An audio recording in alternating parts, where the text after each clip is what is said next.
Folks, welcome in the sportsbookreview.com. This is your Major League Baseball show for Thursday, October 15th, 2020. And our prayers were answered yesterday. Well, maybe not for my team total for the Atlanta Braves, but we do have a doubleheader for baseball today. I'm Donnie Seymour. He's Jason Radowitz. And this is your Major League Baseball show. Jason, doubleheader on deck today with no NFL football. Baseball saves the day. Yeah, we weren't sure if we'd have two games, but here we are. We have two games going in the MLB. So, that's exciting for sure.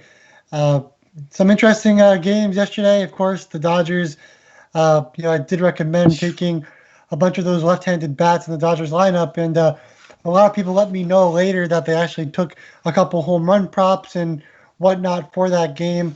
So congratulations to anyone who tailed on those total bases or home run props for those lefties in the Dodgers lineup.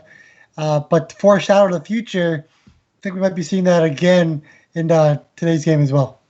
Yeah, you know what's interesting, too, because I did take a loss, broke up my two-game win streak on the total overs. I have a decent one I'm going to look at today. But the one that did snap back is because the day before taking the Dodgers, figuring they would not go down 0-2, that line was markedly off. But now I have it sitting still at the Dodgers minus 106 that I took it the other day. And now I'm looking at minus 118. So back in the fold because we are going to get a Clayton Kershaw start today. But, hey, we'll see how that plays into it and some, interesting bits of information of how we think maybe Clayton Kershaw will finish in this game. But let's get to these doubleheader games. Before we do that, thank you guys. 71,000 have subscribed to the network right here on sportsbookreview.com on our YouTube channel. If you haven't done so yet, hit that notification button along with the subscription button. Every time Jason and I come on live here and talk doubleheader Major League Baseball, which we're hoping again maybe tomorrow that we get that doubleheader again. But in the chat box, Randy's out here, Chris is out here, Justin, Sabino, Matt, Rich. Thank you for tuning in and spending your lunchtime with us to talk a little bit of Major League Baseball. 975, 976, right up to the last minute here, trying to see who's going to be that starting pitcher. And it looks like we finally have it announced. Tampa Bay is going to go with Curtis,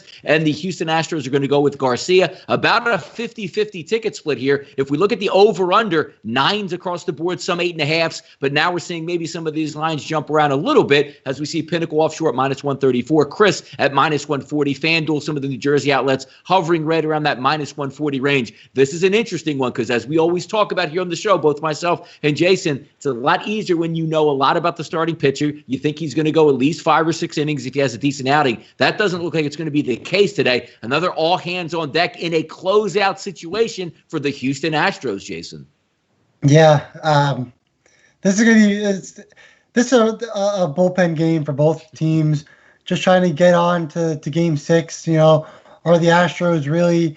So they're going to start Luis Garcia. That was just announced maybe 10 minutes ago. So we got lucky on the show, of course, be able to break down a starting pitcher for the Astros.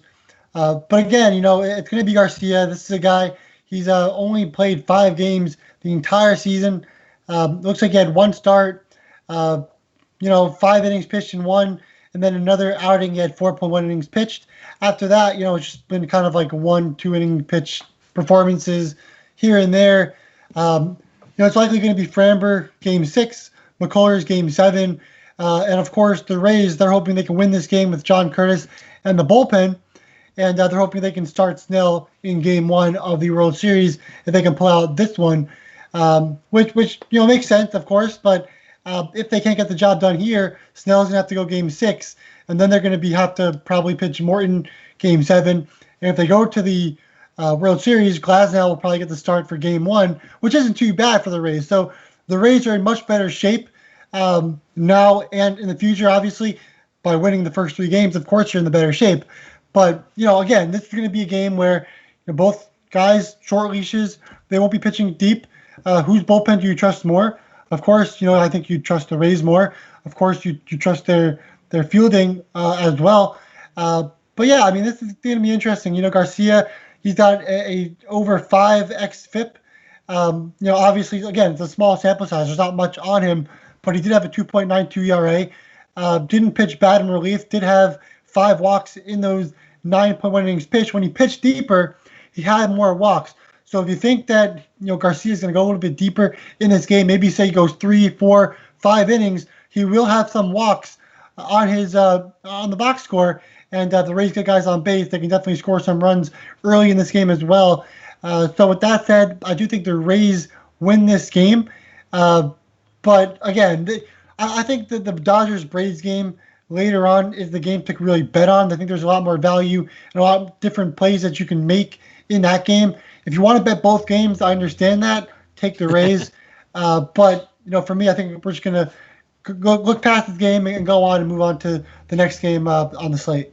Yeah, because if you really balance the game out and you say, well, all right, if there's a right-handed pitcher as opposed to a lefty on the mound, that's really a plus advantage for the Houston Astros. But if you get that plus advantage for only one inning, is it really an advantage at all? Because when you take a look at Springer, Altuve, Brantley, Bregman, Correa, and Tucker, they've all done very well against right-handed pitching. And also a little bit of information coming out as well. Dusty Baker talking about Michael Brantley, who fouled a ball off his foot yesterday. He's going to be in the lineup, but he will be a DH and not in the field today. So it looks like they're going to be full go at the plate. And then you talk about Tampa Bay, because a lot of people even saying in the chat box here, and I agree with, whenever you're talking about a bullpen day for both of the teams, Tampa Bay has shown they could just go all day with the bullpen and just bring out firearm after firearm. It'll be interesting to see how the Astros fare, but it's also going to be interesting to see how long Curtis goes and to see if maybe the Astros can get to him. Because the one thing, Jace, looks like we can count on is an Altuve solo home run in the first inning, right? Yeah, and it's pretty hilarious, right? Because this is a guy who's been making so many errors in the field, but his bat has actually heated up in this series, and he's kind of saved himself and the Astros from really imploding in this series. Of course, he's probably the reason why the Astros might or will probably end up losing the series. It kind of falls on his shoulders because of the errors being at the worst potential times, because after his errors, that's when the Rays start to score their major runs in innings and run in the innings. So, Altuve's kind of saved himself, especially in that last game. Let's see if he can continue that with his offensive performance, because his defense has been miserable all series long.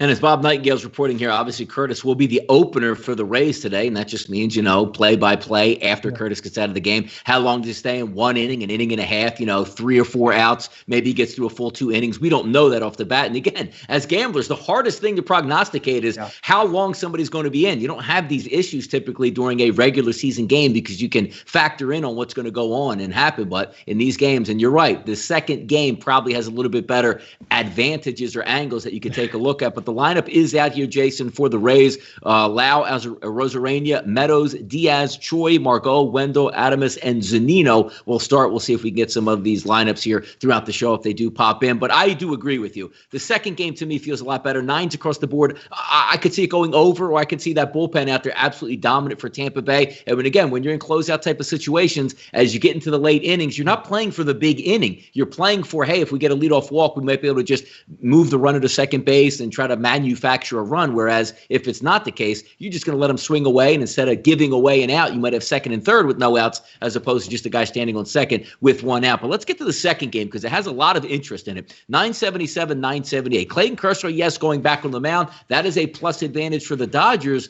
But having said that, you also have to say, wait a second, the guy just missed the start and couldn't perform because he had a back injury. As we all know, has anybody ever thrown a baseball? Has anybody ever pitched off a mound? You are putting a lot of torque on your back, and that could go haywire at any. You could throw your warm-ups today, Jason, and go back into back spasms. We hope that isn't the case, because you want a clean outing here and here, especially if you have a Dodgers ticket in your pocket. Line opens up at -195, but we're seeing as high as 230s across the board with an over-under of 9. And primarily that over-under is because the Atlanta Braves are going to go with Bryce Wilson. We've been waiting for those Dodgers bats to show up. They showed up in the 9th inning of the previous game. They showed up in the first inning and just completely destroyed it yesterday. And I got to tell you, the roof is open, the heat and humidity gets in there, and I don't see the Dodgers bats, Jason, slowing down tonight. I just don't. Yeah, I talked about how the momentum from that second game, they didn't come back, but they had momentum. They were hitting the ball. They were seeing it better. Then they get Kyle Wright, a guy, you and I love to talk about on the show, on fading the guy and lefties absolutely destroying him. Well, Bryce Wilson's like the same. He gets killed by lefties. He's only, again, a short sample size from Wilson this season, but he's getting hit like a 400 average by lefties. I think it's just like 21, at bat, something like that. But it can happen again. The Dodgers might not. I can't promise you guys 11 runs in the first inning. I can't promise you. But what I can promise is that the Dodgers should be able to get the ball in play, should be able to have a ton of chances and opportunities in this game, especially early versus the Braves and Bryce Wilson. Bryce Wilson, we can go down the list, right? Throughout his last couple of seasons, again, there's a small sample size, but we can go down the list. You have the high Sierra, a high ERA, a high walk rate, a low strikeout rate, a low swinging strike rate, a low ground ball rate, and has been popped by lefties throughout his career. So what does that say? The Dodgers offense, they're hot right now. They're dominating. And this could be another game where the Dodgers explode. And the reason why I like the Dodgers over 5, the team total at minus 130, that's an official play for me. The reason I like that over taking the Dodgers on the run line or the Dodgers in the first 5 innings is just because we don't know what's going to happen with Kershaw. Kershaw, on paper, should have a great game, should do fantastic. We talk about all the time how the Braves are always striking out versus lefties. Kershaw, a big strikeout pitcher, a big ground ball pitcher, an ace pitcher. He's Clayton Kershaw, but he has back spasms. You don't know if that will linger, if that will happen to him during the start, if that will be before the start, if he gets scratched, whatever the case might be. So just stay away from worrying about what the Dodgers and their pitching does. Worry about what the hitting does, and what the hitting should do is destroy Bryce Wilson. And when Wilson leaves the game early, just like Wright did, they'll definitely be able to hit off the bullpen. They had to go 8.1 innings pitched yesterday. They're a little bit fatigued and a little tired after that. So I love the Dodgers. I think they're going to score a ton of runs in this game as well. Again, I can't guarantee 11 in the first inning or 15 in the first 3, but I can guarantee that we'll have some opportunity from the Dodgers, and I think they'll be able to get the job done for sure. Yeah, if we're getting that normal Clayton Kershaw start, the point you bring up is very valid. High strikeout pitcher, almost 30% of the batters that he faces this year that he has struck out. But taking a look at that Braves lineup coming into tonight and the strikeouts in that lineup, Acuna, and this again isn't 2 elite level pitchers. This is just lefties that they faced this year. 32% strikeout rate, Ozuna 25%, Darno 30%, Swanson 32%, Riley 27%, Camargo 30%. There's a lot of strikeouts in that lineup. Now, I also agree with you. Looking at the looks like William Hill right now, team total over 5, hovering at minus 126 range. I think that's a great play because no doubt in my mind, I would be surprised if the Dodgers end up with 4 or less runs in this game. I think you're locked into that 5 with at least a push and probably a really good shot to go over. Now, having said that, looking at the opposite side of it, and again going against Clayton Kershaw, because if it's normal Clayton Kershaw, what do you factor in here, Jason? At least 6 innings, pitching into the 7th, maybe even the 8th, depending on how well he's mowing down this Atlanta lineup. But now I would be really surprised if he goes more than 5 innings because he had backs. Like if you steal 5 innings and the Braves are 4-1 after 5, you turn it over to the bullpen and say, good, we should be able to close this game down. I didn't want to stress your back out. We're going to need you later in this series, because I would be hard pressed to see, Jason, him pitching into the 7th inning tonight. If he does, he's having a dominant performance and feels great. But it just feels to me, it's one of those 5-inning games or maybe a pitch count of like 80 pitches for Clayton Kershaw. What do you think if you're betting that big money on Kershaw tonight? Because again, we preface it by saying both and I, Jason, I believe the bats are going to come to play, but it's a little bit too shaky to play that minus 200, 210 here on Kershaw. Again, there's so much uncertainty when it comes to Kershaw being on the mound, and that's why I'm just kind of not worrying about that and just worrying about that team total. Both Kershaw, like you said, he probably goes 5 innings, at least as long as he's healthy enough. And if you want to take the Dodgers minus 1.5 in the first 5 innings, I couldn't tell you no. I could not tell you no to, I think that's around like plus money, like plus 105, around that range. Like I said, I think the Dodgers definitely score a ton of runs in this game, especially early versus Bryce Wilson. This is a guy that hasn't really shown much throughout his entire career since he started. And so, again, the Braves, bullpen's very fatigued. So if you like the Dodgers here, I would recommend taking the bats instead of worrying about Clayton Kershaw. But again, if you don't have these different prop bets, if you can't get that, or you only have the money line, the run line, and the over/under, then yeah, I would recommend taking the Dodgers on the run line. I think Kershaw will be fine, or he wouldn't be going out there, because the reality is his start was already scheduled and they had called it off. So if he doesn't think he was fine, I don't think he'd play, because he's a veteran and knows what it could do to his team, especially being down 2-1 if he plays and he's not healthy. So with that said, again, I love the Dodgers in every aspect of this game. Just be cautious on Kershaw and his back spasms. Just be cautious, but I think he'll be fine if he actually goes.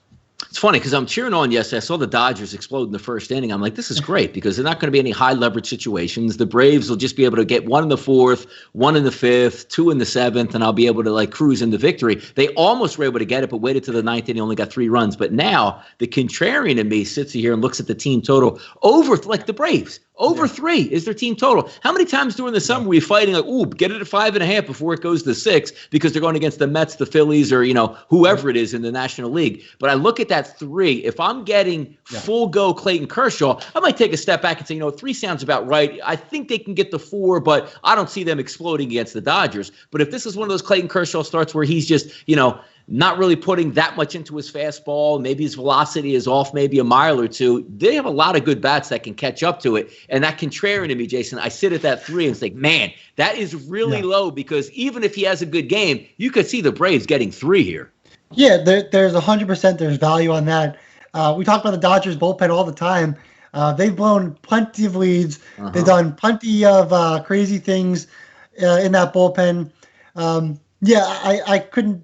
I couldn't say no to having them just score over 3 runs. Definitely possible with that Braves lineup. You go up and down that order, and it's a great lineup, just like the Dodgers. This game could definitely go and be like a 9-5 game. I think this game also goes over the entire total. But again, you just don't know what kind of Kershaw you're going to get. So the reality is just stay away from worrying about what Kershaw you're going to get. He could have his great Kershaw performance. He could be awful. He could just not be in rhythm, could be out of sync, or he could just leave the game early. We don't know. We can't tell the future. And, the only thing I can probably tell you is that the Dodgers will definitely have chances. That I could probably tell you will be the future. I can't guarantee you they're going to score as runners in scoring position, but like they did last night, they did. So I think we'll be fine there with the Dodgers getting over 5 and definitely getting 6 or more. Could even see double digits in this one from the Dodgers again. Yeah, Braves team total 3.5 at plus 115. Randy Sari says is tempting. I agree. I'm looking at William Hill. They got it at plus 111. So it's almost one of those where you bump it up to 3.5, and then you maybe even bump up that Dodgers line an extra half run. You're probably going to get at least one of those. Also, Alex says roof closed should go over. Roof should be closed tonight. I've been seeing it mostly open. I don't know if there's any weather conditions. Let me just check here. It says mostly cloudy, only like 70 degrees down at Globe Life. So I would assume that that's going to be open again, and that ball is going to be flying out of the yard. I hope it's open. It's the way baseball should be out here. It's a trend. If you guys follow me on Twitter, I go off on this time and time again. I have no idea why places have retractable roofs and never open it. Miami, it makes sense. It rains every day around first pitch. Close the roof, open it back up, but even they keep it closed for most of the time. Football stadiums, I sort of agree with because you want to keep the sound in. I don't really know about keeping the sound in for a Major League Baseball game. And also, if you take a look at Minute Maid Park, when they have the left field wall where they can take all those windows down and have it open, it looks awesome. And they never have it open. I don't understand it. Stealing from the taxpayers. But that's another day, another story. 2 games tonight. Again, the madness in Major League Baseball because we don't have NFL today. Thank God we have a doubleheader. We don't have NFL tomorrow. I'm sort of pulling, even though I hate the Astros, for just give me one more game where we can have a nice little doubleheader to talk about. We'll see what happens. But again, I'm keyed in on that second game. So we're about 20 minutes into the show, about to get out of here. Best bets and bankers. I lost my game yesterday, coming off 2 straight wins. The Dodgers bounced back for me for my series price. Looks a little bit better today. No real feel in that Tampa Bay-Houston game, but I agree with Jason. That second game, I really like the Dodgers going with the team total over 5, minus 126. But also, because I know Jason has that as well, I'm going to extend it and have a lot of fun in this game and also go with the over 3, right around that minus 128 range for the Atlanta Braves. I do think it goes over, but it is something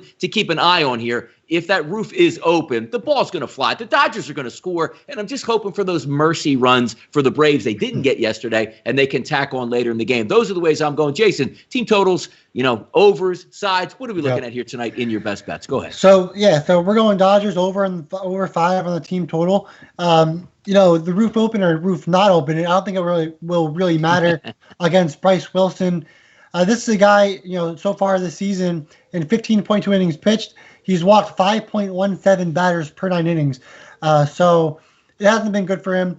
Batting average of balls in play is 348. Everything just doesn't look great. Against lefties, he's been terrible all season long.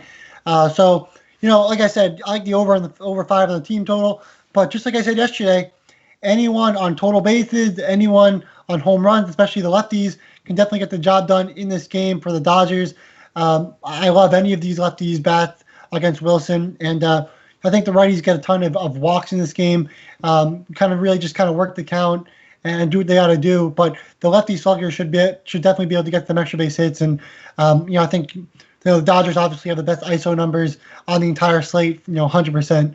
And so, yeah, Dodgers over 5 the team total. If you like any of the player props, if you want to go a little bit deeper, put some more money out there, gamble a little bit, take any of the Dodgers on the player props. They should all do damage tonight. Look at that quick 20-minute show getting you ready for the doubleheader tonight. Keep in mind, first pitch 5:07, and that's for Tampa Bay and Houston. And 8:08 for the Dodgers. Say, hey, we're going to miss that Dodger game. I can't wait for the NFL. There is no NFL game tonight on Thursday Night Football. Enjoy this doubleheader baseball. Jason and I will be back again tomorrow. Hopefully, unless you guys have money on the game with Tampa Bay and Houston, I actually hope we get a doubleheader in that game. So I will root for the Houston Astros, even though I dislike them, and then I will cheer on our plays here for the second game, and hopefully we win some money on that. But thank you guys for tuning in on your lunch break here. It's always fun to talk a little bit of Major League Baseball, but it is time to go. NFL show a little bit later today. Big things going on at sportsbookie.com. And I said, look at the calendar, Jason. About a month away from college basketball. It never ends right here at sportsbookie.com. I'm Donnie Seymour. He's Jason Radowitz. We're sportsbookie.com, and this was your baseball show for Thursday. Good luck, guys.